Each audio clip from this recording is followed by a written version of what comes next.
دل میں سوچتے ہیں جس کا دائیں ہاتھ نہیں ہے، یہ کپڑے کیسے پہنتا ہوگا، یہ وضو کیسے کرتا ہوگا، یہ اپنے کام کیسے کرتا ہوگا۔ فوراً حکم دیتے ہیں کہ اس آدمی کو ایک غلام دے دیا جائے تو اس کے سارے کام کاج کرے، اس کی خدمت کرے۔ یہ لوگ جنہوں نے قوم کے لیے، وطن کے لیے، دین کے لیے، اللہ کے لیے قربانیاں پیش کی ہیں، یہ قوم کے ہیرو ہوتے ہیں، قوم کے لیڈر ہوتے ہیں۔ ان کو یاد رکھنا، ان کی عزت کرنا، ان کا اکرام کرنا قوم پر فرض ہے۔ یہ وہ جذبہ ایثار، وہ جذبہ قربانی کسی بھی قوم میں پیدا ہو جائے تو قوم مضبوط اور زندہ بن جاتی ہے، لیکن قوم کے اندر ہرس، لالچ پیدا ہو جائے تو قوم ختم ہو جاتی ہے۔ آج ہماری قوم کے اندر یہ جذبہ ایثار وہ اس طرح نہیں ہے جیسے ہونا چاہیے۔ آج ہم میں سے اکثریت ایسے لوگوں کی ہے جو ہر جائز و ناجائز طریقے سے مال سمیٹنا، مال جمع کرنا چاہتے ہیں، ہر جائز اور ناجائز طریقے سے مفادات کو حاصل کرنا چاہتے ہیں۔ نہیں، دوسروں کے لیے کام کیجیے۔ جذبہ قربانی یہ ہے جو کمایا ہے، رب نے تمہیں دیا ہے، رب کی مخلوق پہ خرچ کیجئے، صرف اپنی ذات پہ نہیں، اپنی اولاد کے نہیں، اللہ کی مخلوق پہ خرچ کیجئے، اللہ آپ کو اور دے گا۔ اللہ کے دین کے لیے خرچ کیجئے، اللہ آپ کو اور دے گا۔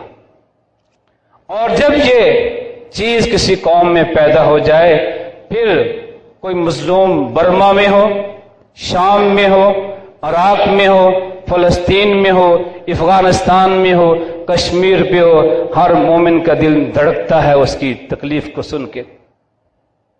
اور جب یہ چیز قوم کے اندر پیدا ہو جائے، محض زبان کی حد تک نہیں، نعرے بازی کی حد تک نہیں، جلوس اور ریلیاں نکالنے کی حد تک نہیں، بلکہ عملی طور پر ہم کچھ کریں، جیب سے مال نکال کے ان تک پہنچانے کی کوشش کریں جو بھوکے ہیں، مظلوم ہیں، زخمی ہیں، بے گھر ہیں، جن پہ ظلم و ستم ہو رہا ہے، تو یہ تو قربانی ہے، جذبہ ایثار ہے۔ لیکن ان کے نام پہ ہم ریلیاں نکال لیں، جلسے کر لیں، جلوس نکال لیں، لیکن ان کی تعاون کے لیے ایک پیسہ بھی خرچ نہ کریں، یہ جذبہ ایثار نہیں ہے، یہ خود غرضی ہے، مفاد پرستی ہے جو آج ہماری قوم میں پیدا ہو چکی ہے۔ آج ہمارے لیڈر بیان بازی کی حد تک ہیں، جلوس نکالیں گے، ریلیاں نکالیں گے، لیکن اس سے پوچھا جائے کہ اپنی جیب سے نکال کے وہاں بھیجا کیا ہے؟ کچھ نہیں۔ یہ جذبہ ایثار و قربانی نہیں ہے۔ جلوس اور ریلیوں کے ساتھ ان مظلوموں کو کوئی فائدہ نہیں پہنچے گا، ان کی کوئی معاونت نہیں ہوگی۔ مال خرچ کیجئے اور ہر ایسے طریقے سے جو طریقہ بھی ان تک مال پہنچانے والا ہو وہاں تک مال پہنچائیے۔ آپ کچھ نہیں کر سکتے ہیں تو دعا تو کر سکتے ہیں، دعا کیجئے، ان مظلوموں کے لیے دعا کیجئے، ظالموں کی بربادی ہلاکت کے لیے بد دعا کیجئے، یہ تو آپ کر سکتے ہیں، یہ کیجئے۔